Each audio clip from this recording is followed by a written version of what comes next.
n'est évidemment pas du tout question d'enseigner des pratiques sexuelles. Il y a des vidéos et des documents qui circulent qui ne sont pas des documents officiels. Attention, attention, vérifiez à chaque fois la source des documents. Maintenant, je voudrais savoir, 15 ans pour viol, moi ça me semble arbitraire. Est-ce qu'on n'aurait pas pu mettre 13? Pourquoi 13? On va plus loin, on va jusqu'à 15. Pourquoi? On va plus loin, on va jusqu'à 15.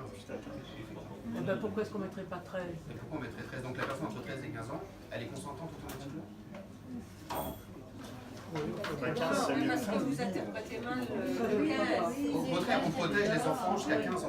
Jusqu'à 15 ans, ils sont protégés. C'est pas c'est les enfants. Oui, il y a une mauvaise interprétation. En fait, on les protège. On protège le mineur Non, jusqu'à 15 c'est ans. une mauvaise écriture de la loi parce qu'il y a un langage juridique qui n'est pas compréhensible par tout le monde et que ça prête à confusion. Quand on dit enfant mineur de 15 ans, on doit comprendre de 15 ans et moins en fait. Et le langage juridique fait que c'est pas compréhensible et que ça crée aussi des confusions. En fait, on protège le mineur jusqu'à l'âge de 15 ans sur le Oui. Mais c'est la loi qui rédige. Et encore. La loi est là juste pour punir. La loi est là pour encadrer et la loi est là pour protéger. Mais si tout à chacun, on ne fait pas nos parts de travail en disant attention, là il y a un problème, ça ne changera rien. Si on n'est pas capable de prendre son téléphone parce qu'on a entendu le voisin taper sur sa femme, ça ne changera rien. Si on n'est pas capable d'intervenir quand une femme se fait agresser dans la rue, ça ne changera rien. Et c'est là où on a tous une responsabilité collective. Et c'est ça qui est important à rappeler aussi. Quand on a un contact d'une assistante sociale ou d'un psychologue spécialisé, là où on doit faire un travail, c'est de faire en sorte que dans les postes de police, quand on dépose une plainte, quand on vient se plaindre d'une violence potentielle, on ait un contact automatique.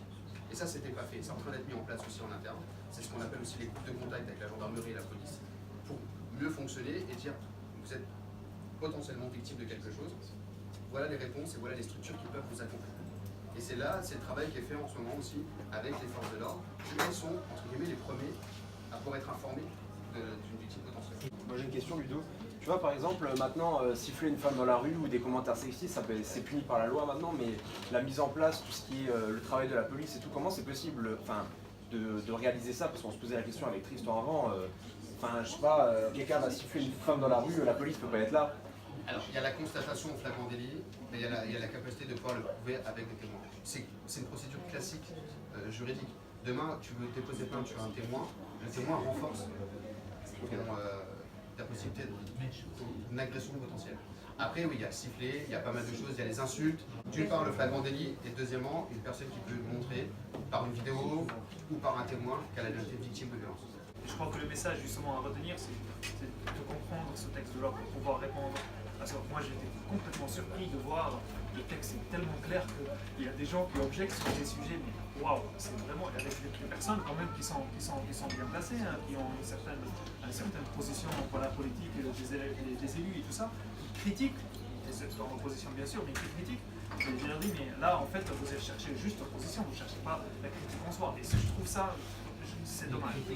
Donc le bon apprentissage, plutôt en fait, l'intérêt de cette rencontre, c'est de comprendre justement quel message on passerait à nos interlocuteurs, à ceux qui discutent cette loi.